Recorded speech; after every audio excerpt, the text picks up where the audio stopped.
For those of you guys that don't know what Enterprise Holdings is we're a transportation provider. We actually have 3 distinct brands that are under the family that owns Enterprise, and that's Enterprise is our flagship brand, very well known, but we also own National and Alamo car rental as well. So just to get started a little bit, I figured I'd share a little bit about me so you guys know who I am and sort of my history with the company. But I've been with Enterprise for just over 20 years. I did an internship when I was in college. I attended Notre Dame Dana Meir University in Belmont, California, and studied political science and sociology. And one day I was walking to class. I wasn't even looking for an internship, but there was a recruiter from Enterprise on campus in the quad who I made eye contact with her. She made eye contact with me. I don't remember how it happened. And I walked over to the table and started talking. And what appealed to me was they were willing to teach me professionalism skills, leadership skills, communication skills, and also teach me a little bit about how to run a business. The kicker, though, was they were going to pay me $10 an hour. So 20 years ago, $10 an hour was a pretty decent internship to land. So I did a 3-month internship, and that has turned into, obviously, a little bit over of a 20-year career. So one of the things in common with a lot of folks that work here is this is not what we thought we were going to do after we graduated. Enterprise is not usually on anyone's sites. I wanted to be a school teacher. I wanted to teach governments and economics for high school students. So this was a complete 180. But once I did the internship and realized how great the culture was and they were willing to teach me and train me, I figured it was a really good opportunity. So when I graduated in 2002 and was offered a full-time position to go into the management development program, I said, hey, let's do it. Let's give it a year and see how far I can get. And it's worked out pretty well so far. So just to prove to all of you that I really have been here this long, this is 19-year-old Casey. So 20 years ago, I'm 40 now, so I've been here half my life, back when I had hair. But that was my first office, is whenever I worked in San Bruno, California. And then as I progressed through the company, I was a trainee in 2002. Within a year, I earned a promotion to a branch manager position in San Bruno, then another promotion to Burlingame. And then I found myself at 24 years old managing the San Francisco airport, which was a multi-million-dollar business with 300 employees and lots of responsibility. And then in 2008, I was able to earn a promotion to a territory manager, where I had the privilege of overseeing about 13 different stores in Silicon Valley, and got to mentor, coach, and develop over 100 employees on my team. So really great experience to be able to do that. This is us at one of our fun events that we do every summer, minus last summer, where we get together and have competition like kickball and gunny sack races and tug of war, stuff like that. Just goes to our competitive culture and the fact that we do like to have fun. Before I'm a recruiter, before I work for Enterprise, before any of that, this is really what I work so hard for. This is my family. So that's my daughter, Haley, who I'm holding, and my son, Jason, my wife, Amber. And this is us like 3 months before the pandemic hit. So our last trip to Disneyland, which we are hoping to get back to soon. But yeah, work does not define me. And I hope you guys don't let work define you down the road either. Work is work, but living your life too is a good thing as well. So as we get started, I figured, like I said, I'd give you guys a little bit of a recap about the company, share with you guys the career path, talk about all the different areas that business students can go into. And we hire all different backgrounds. You don't need to just be a business student. And that really speaks to our diverse background, or our diverse workforce that we have, is we have students from all different backgrounds, all different areas, and all different majors in college as well. So let's get started, talk a little bit about who we are and what we do.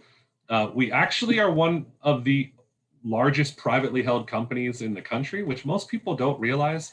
We've been around for about 65 years. So we live in Silicon Valley. We hear a lot about startups and tech companies, but Enterprise 65 years ago was a startup. The owner of our company who started Enterprise, Jack Taylor, he started with seven vehicles, and those 7 cars have now grown into a worldwide fleet of more than 2 million vehicles. So we are actually the largest buyer and seller of cars in the world, which is pretty cool, because when I first started with Enterprise, we were much, much smaller. We were only in 4 countries, and now we are in over 100 countries. So just really neat that there's still a family that owns us, which has really helped us weather the last year or so. Whoops. This is Jack. He's no longer with us. He passed away about 5 years ago, but he had a really, really simple philosophy to take care of your customers and your employees first, and the rest will work itself out. The profit and growth will follow. And so that is still what we live by today, is making sure that we take really good care of our employees, who in turn will take really good care of our customers and create a great experience for them. And if we do those two things right, then growth and profits will follow. And tied into that is compensation and opportunities for promotions. And so you guys can see how that all fits together in that puzzle. So I had the chance to meet Jack several times, and one of his main ideas when he started the business was he wanted a place where he would have fun, where he'd go to work every day and work with fun people who enjoyed what they did, and which is why he formed Enterprise. And so you still really get that feel for our culture today. Is yes, everyone works hard. Yes, our offices are busy. Yes, we deal with the public. But when you walk into one of our stores, people are having a good time because people are here for a reason, to move their career forward and to hopefully move into leadership roles. So just a little bit about us. I'm sure you may not know, but Enterprise has a very rich military history. That's where we actually get our name from, is Jack flew airplanes off the USS Enterprise during World War II. So a fun fact for you. And so that a lot of what goes on here really ties back to our military heritage. Everything we do is mission driven, teamwork oriented. Even our promote from within culture is very similar to the Navy, right? Where Jack flew airplanes. Everyone starts off at the bottom, learns everything about their position, and then from there is able to move up into more leadership roles with more responsibility. So that really, even though Jack's no longer with us, that the mission and the culture that he set for our company is still really staying true. So in terms of leadership of our organization, which I think it shows a lot of longevity. In the 65 years we've been around, we've only had 4 CEOs, and 3 of those CEOs have all been members of the Taylor family. I'll talk a little bit more in a little while about our current CEO, but I'll leave that for another slide. And then because of our family ownership, and because of the fact that the Taylor family, who owns Enterprise, puts a lot of the profits back into the company every year, we have excellent financial stability. We have a really good credit rating, which really gives us a competitive edge when it comes to buying new cars and giving loans for new cars. But that's really enabled us to weather the storm over the last 12 months or so. Our major competitor, Hertz, very well-known brands worldwide, they actually filed bankruptcy in the middle of the pandemic. And so they are our number one competitor, not in terms of people we hire, but in terms of the business side of it. And we actually were able to purchase 200,000 of their vehicles during the pandemic because they had to sell quite a bit of their fleet in order to pay back their creditors. So just to show you, obviously, if you want to come work for a company, you want to make sure it's a company that has good stability and it's going to be around for a while, which unfortunately we saw during the pandemic, the companies that were not able to weather the storm or to pivot. Next up, I just wanted to briefly touch on customer service. That's a really big philosophy within our organization is, you got to treat the customer right. You got to make sure that they want to come back and do business again in the future. Some of you on this call may have been a customer of ours before. It may have been after a car accident, or maybe your car got damaged or your car got stolen. We tend to see customers when they're having a pretty rough day. They're not at their best. They may be a little upset. They might be a little difficult or frustrated. And so it's super important that our teammates provide a great experience for them, empathetic, relate to them, and genuinely care about trying to create a great experience for them. And that matters to us so much that your CSI score, which is your customer service index score, is actually on our financial statements. It's right next to your net profit number because that's how important that is to us. And compensation and promotability is actually tied into your ability to satisfy your customers. And that's led us to win many J.D. Power and Associates awards too for top-notch customer service. In addition to the customer service piece, we continue to win accolades for just being a great employer for fresh college grads. This year alone, we plan on hiring anywhere from 8,000 to 9,000 college graduates. We are either 1 or 2. There's debate on which one. We're either the number 1 or number 2 employer of college graduates every year. And so we hire a ton for our entry-level program. And we also have a really cool summer internship, which is how I started with the company, with a career path into management or business management as well, which I'll talk to you guys about in a little bit. Really proud though, Glassdoor, one of the highest rated CEOs.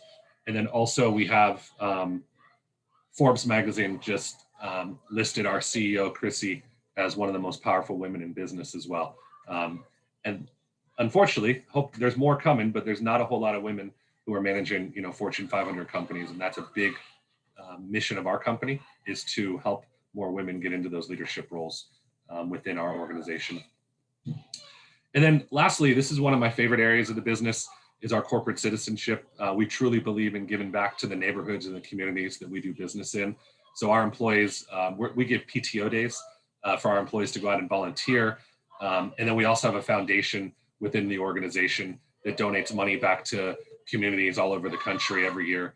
And it's 1% of our annual profits. So employees can actually go in and fill out grant requests for up to $5,000 to be able to give money to an organization that they care about. I know every year we do a good amount to support the Career Center at SF State. And with that, they're able to provide leadership opportunities for a lot of different organizations on campus.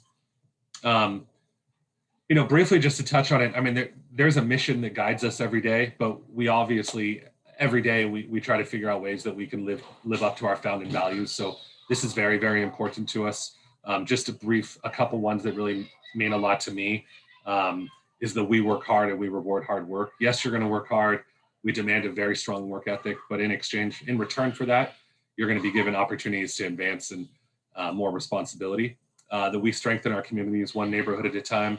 And then also our doors are open. And what I mean by that is not that we're open 24/7, that we're always open, but our doors are open to everyone. We are very,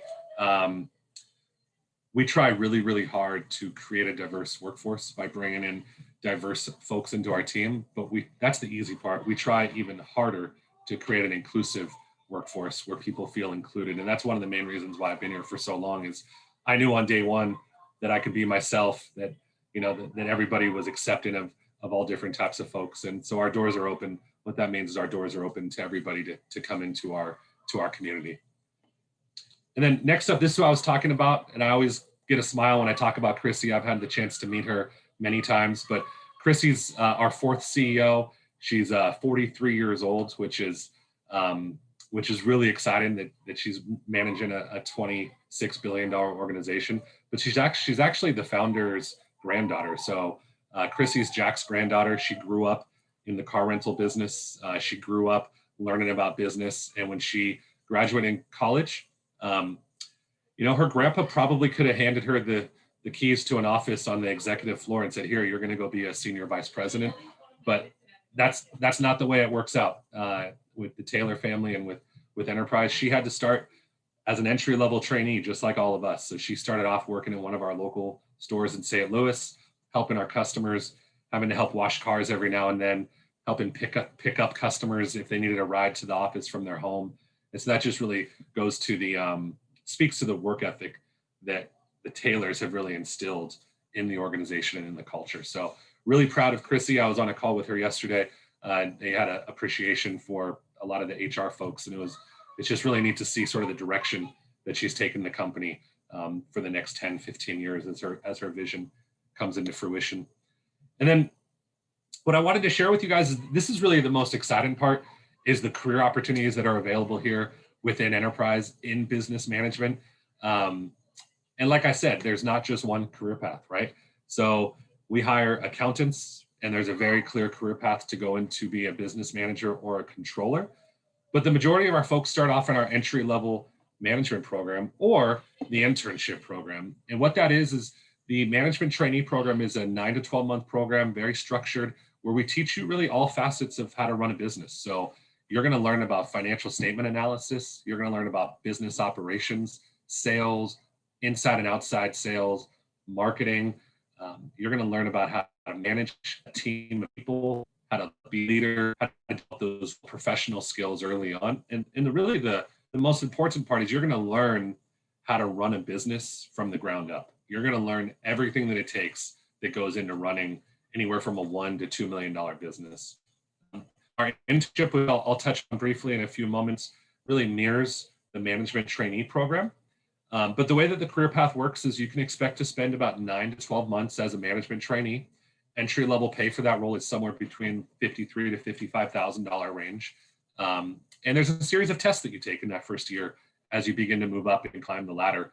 And the largest thing at the 12th time as a trainee is you have to prove that you've learned the skills that we're looking for and you've gained the competencies to be successful as a manager and as a leader. So you actually have to, we call it the grill. It's actually called the management qualification interview, but it's a 7-hour oral interview with all of our department heads and executives where you have to get up and really show that you have the tool set and the skills to go and manage, mentor, and coach your own team. And so we actually just had one yesterday, which is some of the best days for me because the folks that were who took the test yesterday were folks that I hired about 9 to 12 months ago. So it's really cool for me to see people as they grow up and graduate from the program and start taking on new responsibilities. The first step after management trainee is a management assistant. You're usually in that role for a month or two. You're sort of just waiting for a position to open up that you can apply for to be an assistant manager. So that's really your first major promotion. Assistant managers, you start to take on much more of a coach, much more of a mentor relationship with your team. And then your compensation also changes. Now you earn a percentage of the profit off of the store that you work at. So you're able to utilize all the knowledge that you learned as a trainee and even from college, right? Taking different courses, and you're able to apply that in real world life experiences.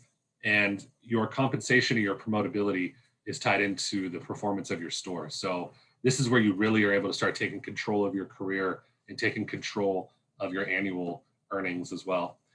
Probably about 6 months to a year in that role until you have the knowledge and the skill set to start reaching for branch manager positions.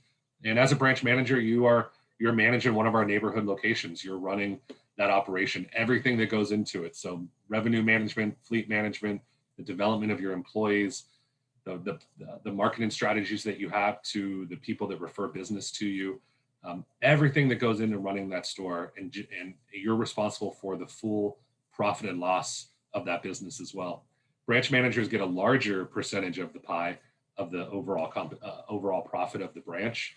And then really cool too, as a manager, you get a company car, you get your gas paid for, your insurance paid for. So those are really good benefits that you're able to achieve as a branch manager.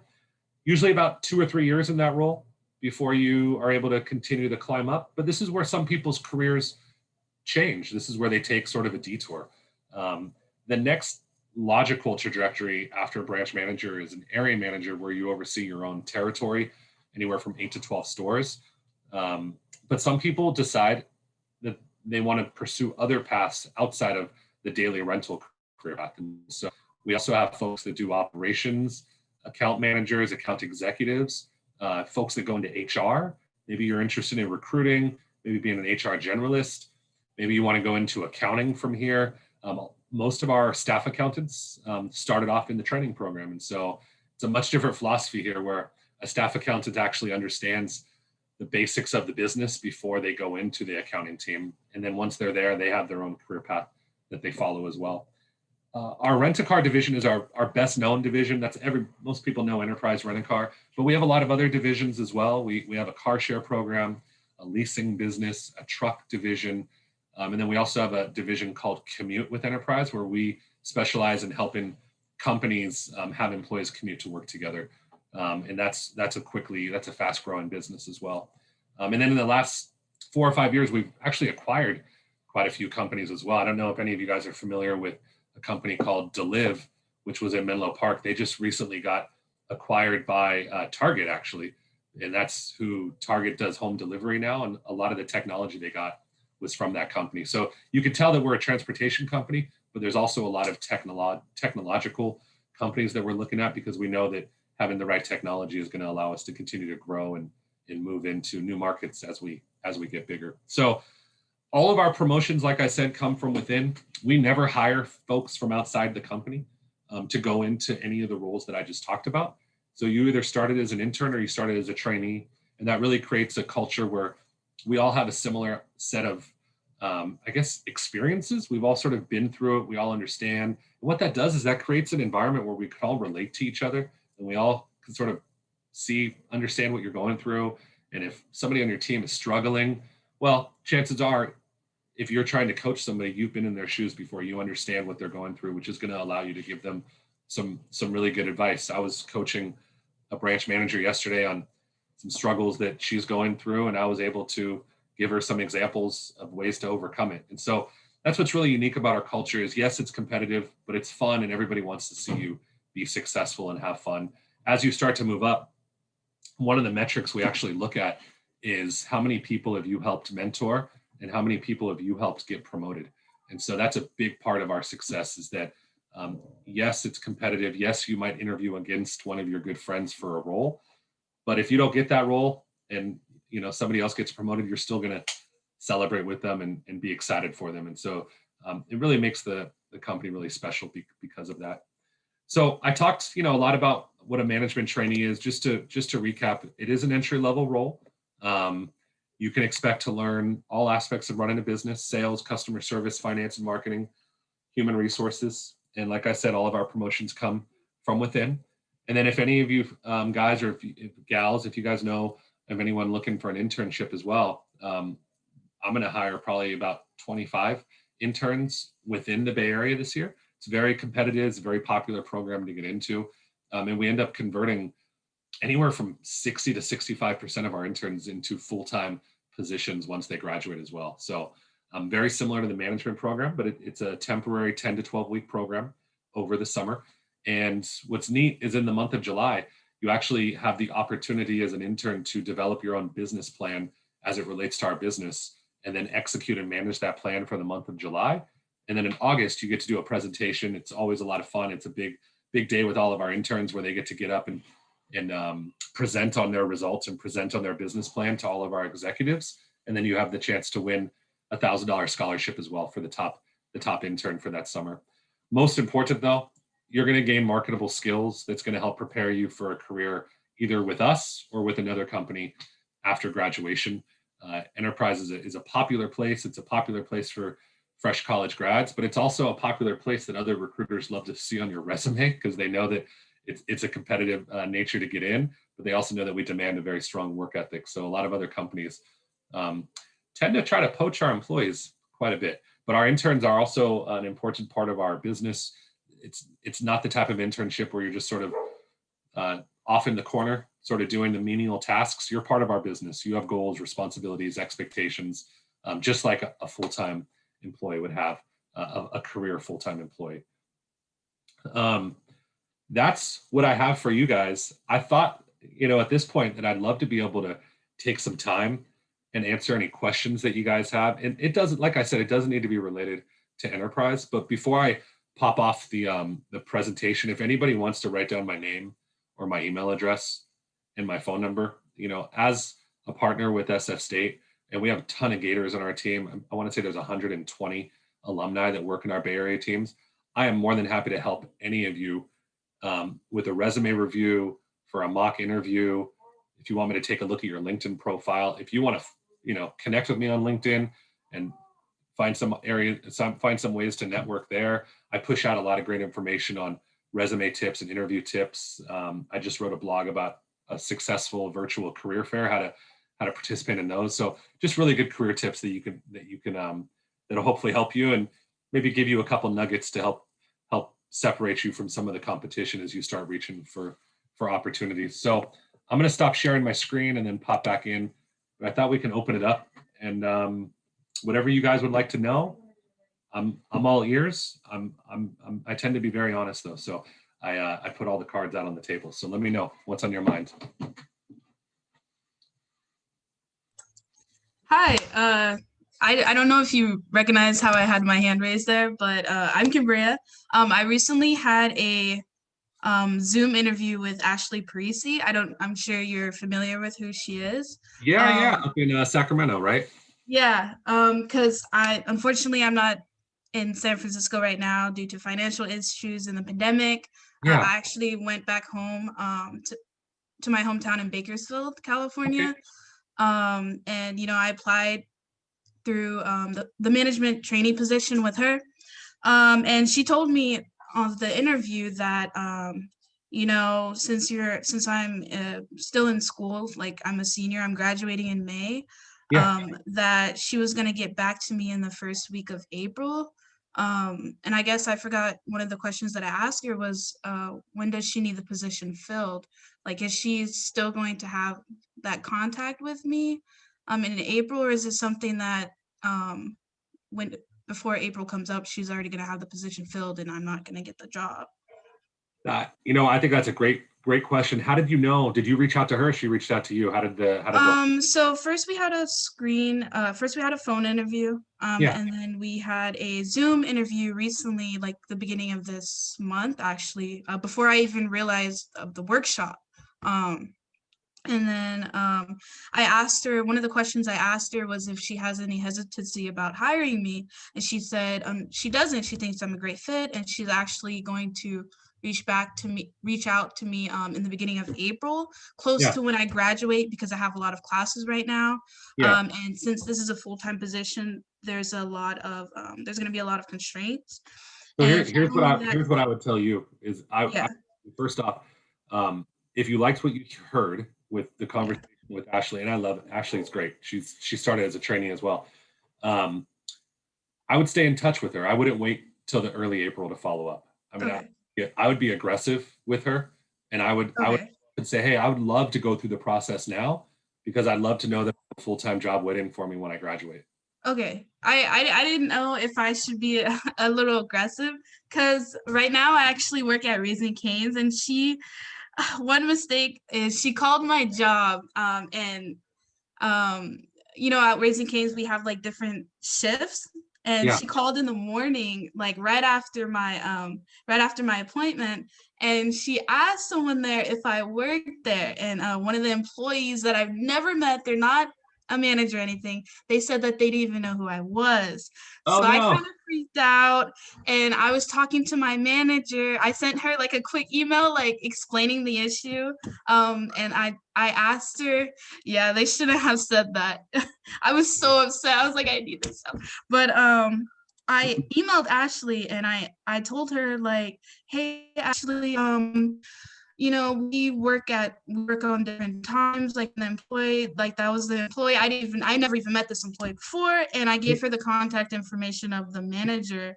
I tried to contact Ashley. The manager tried to contact Ashley, but no, I wouldn't even worry about that. Here's what I would. I'm gonna give you a tip.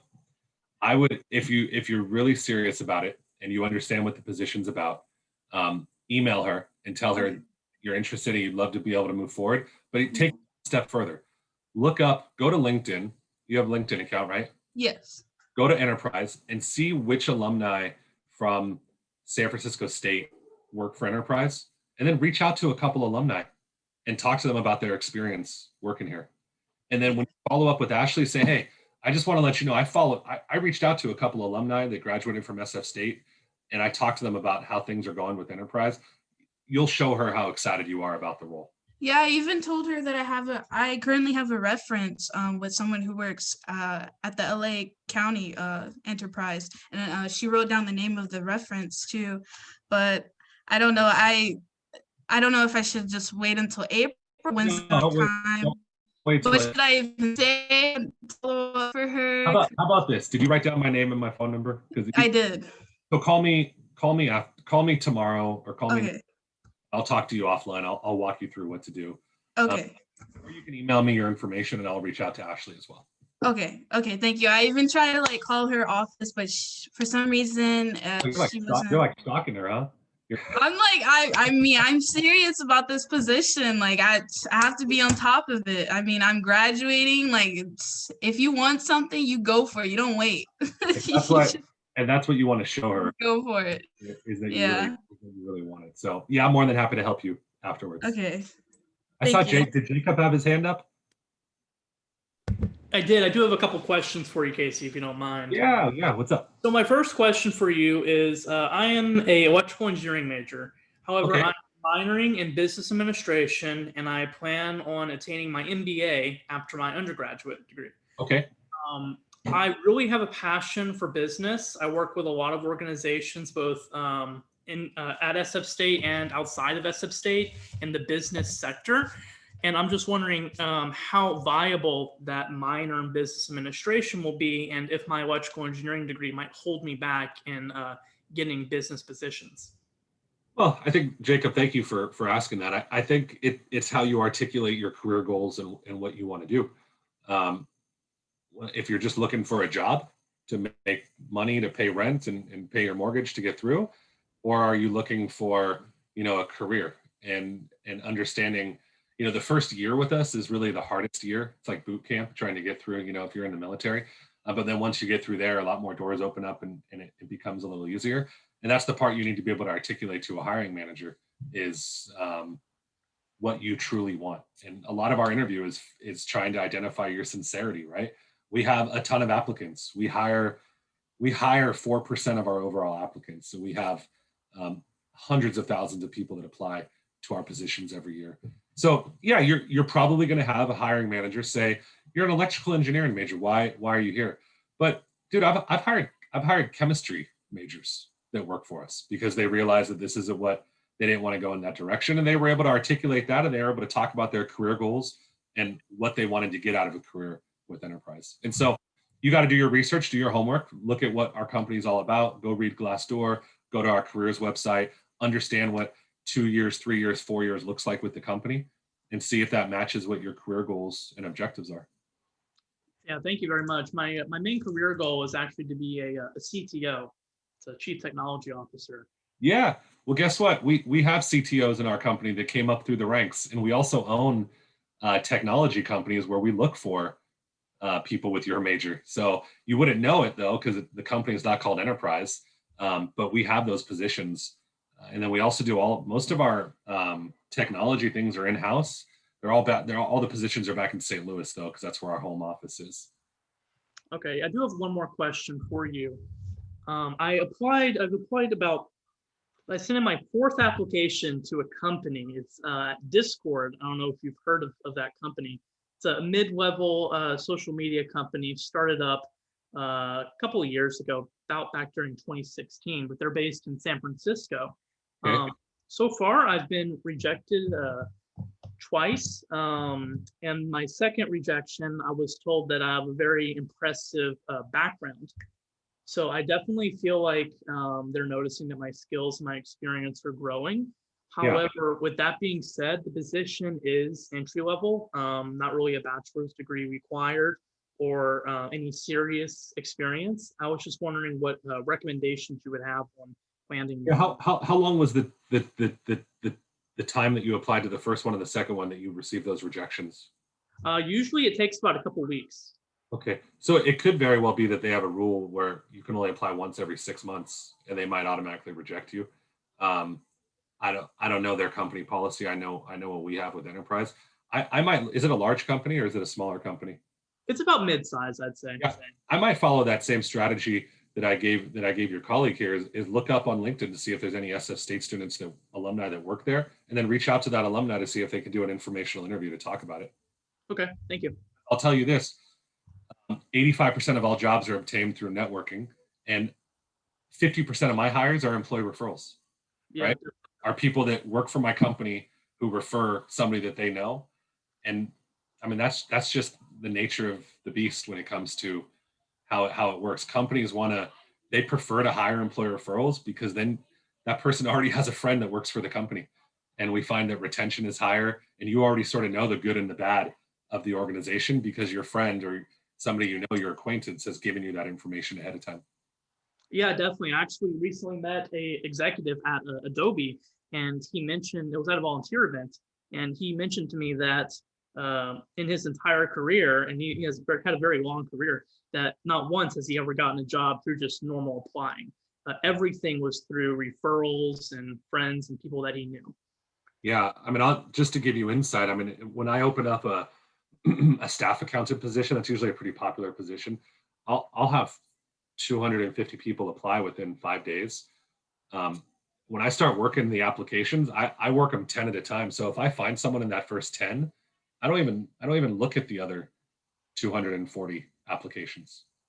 So, but if it's an employee referral, I mean, those are going to go on the top of the pile that I'm going to probably call first. So And we incentivize our employees quite a bit of money, thousands of dollars to refer people to us. Thank you. Yes. Everett, you have a question? Yes, I put it in the chat. My question is though, when you're looking at resumes and making a hiring decision, what is the one thing that you deem most critical to see in potential hiree's resume?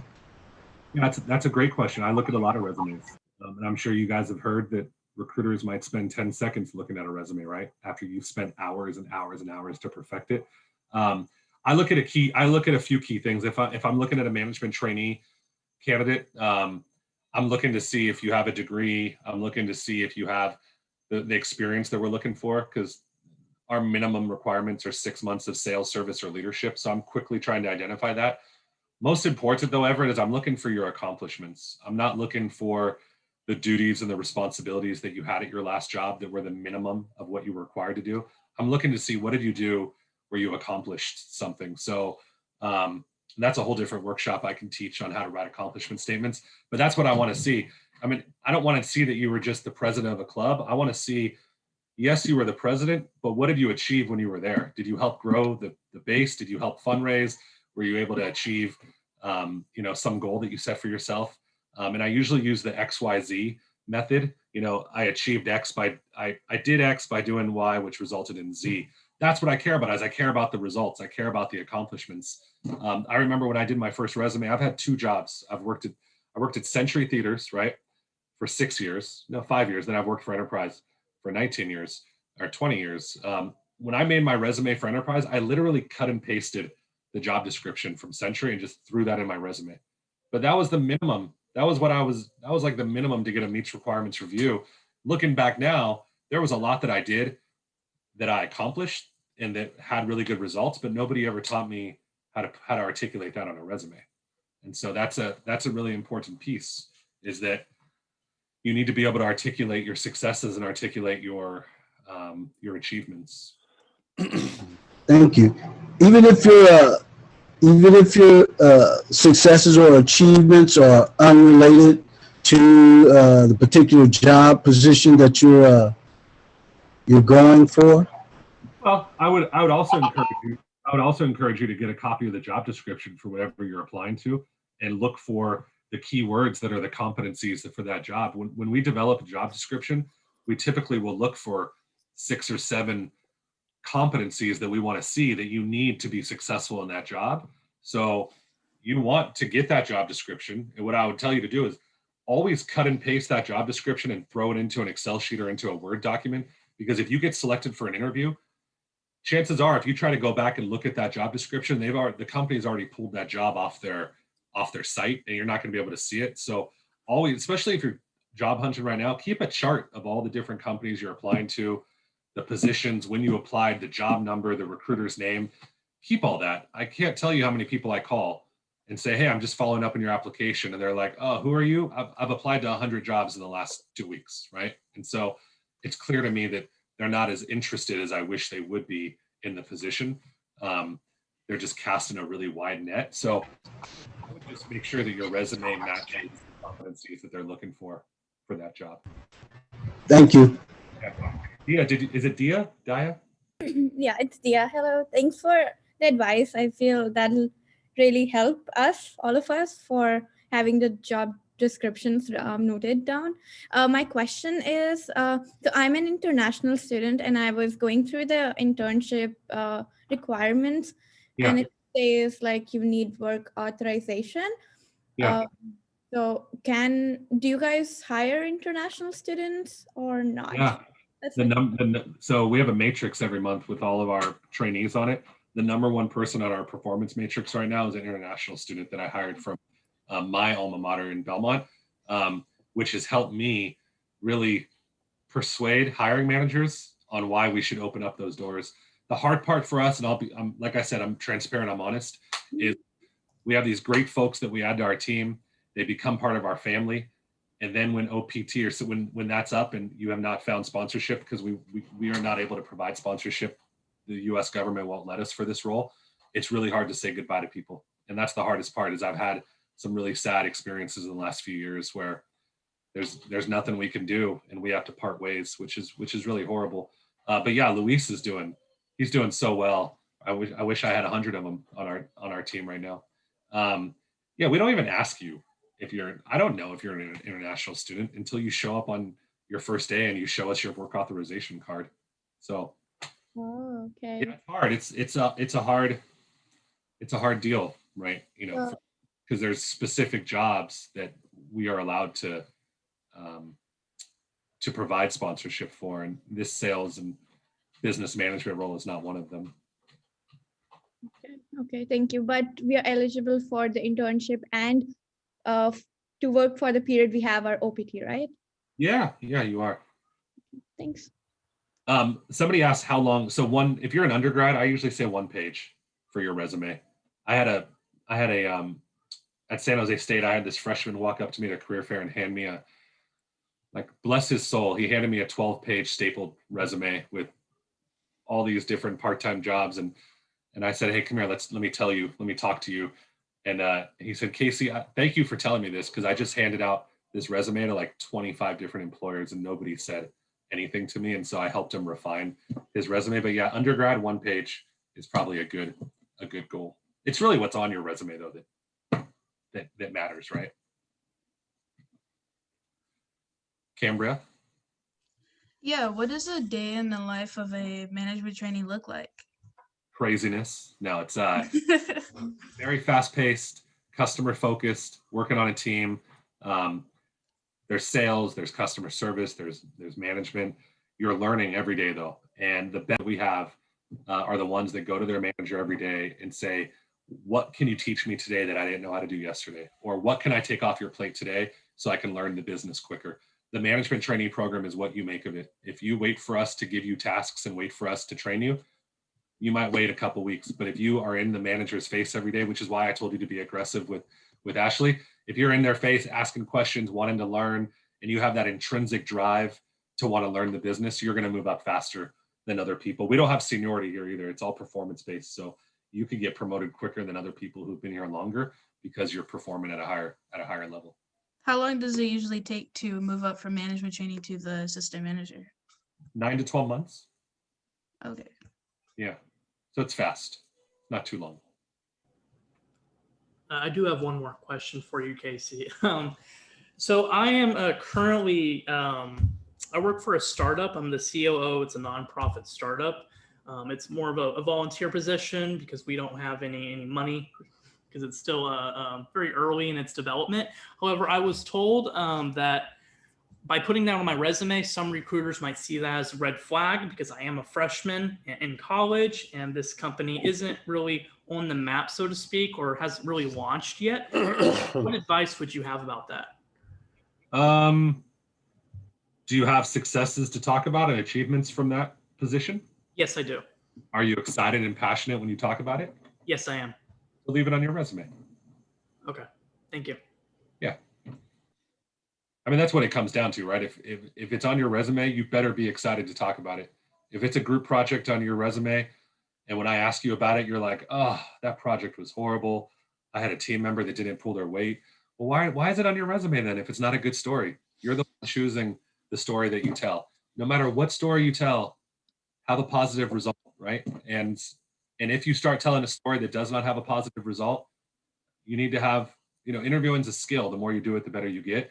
You need to be ready to say, hey, but what I learned from that is X, Y, and Z, right? I mean, that's what you need to remember is interviewing is storytelling.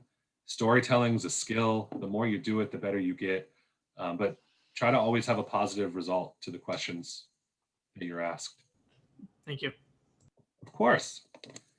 You guys are a fun group. I love the questions. You know what's crazy though is, when you do college recruiting, you guys stay the same age every year and I get older and older. It's not fair. What else? You guys have any other questions? I want to be respectful of your time.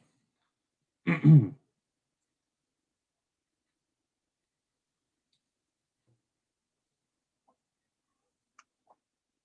guys good? Miss Jones, you can call me call me tomorrow or call me next week, okay? All right, sounds good. What What time works best for you?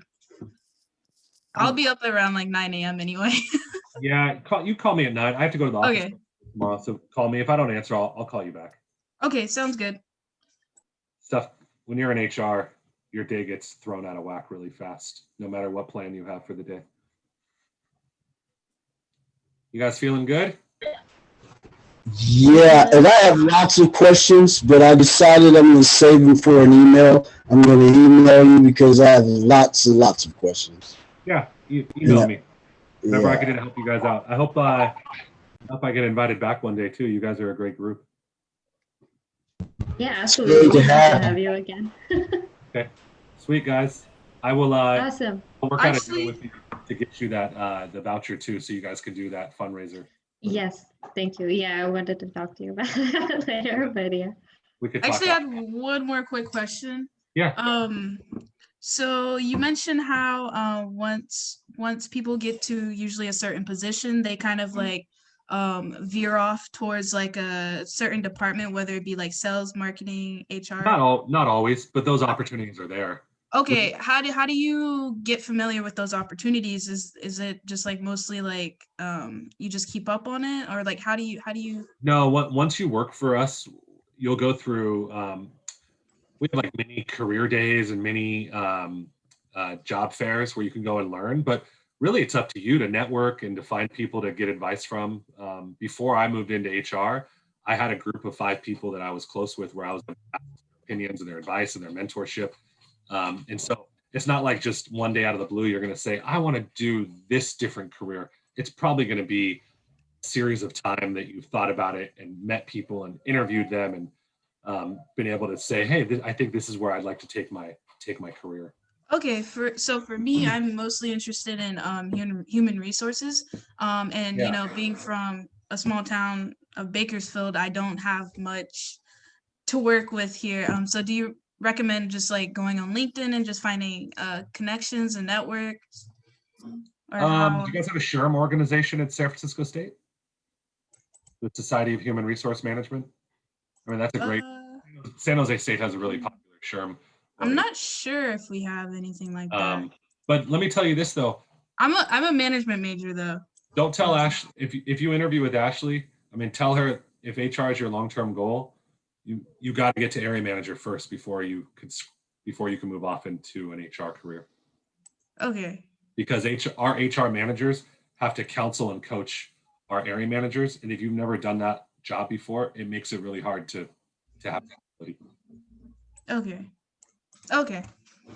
Thank you. Yeah. Cool. Okay, I'm gonna take off. I'm gonna go eat dinner. Awesome. Thank you so Thank much. you for coming. Really appreciate it. Yeah, of course. Thank you guys for the invite. And Aditi, we'll talk afterwards, okay? We'll talk later on. Yes, Bye, guys. absolutely. Good night. Take care.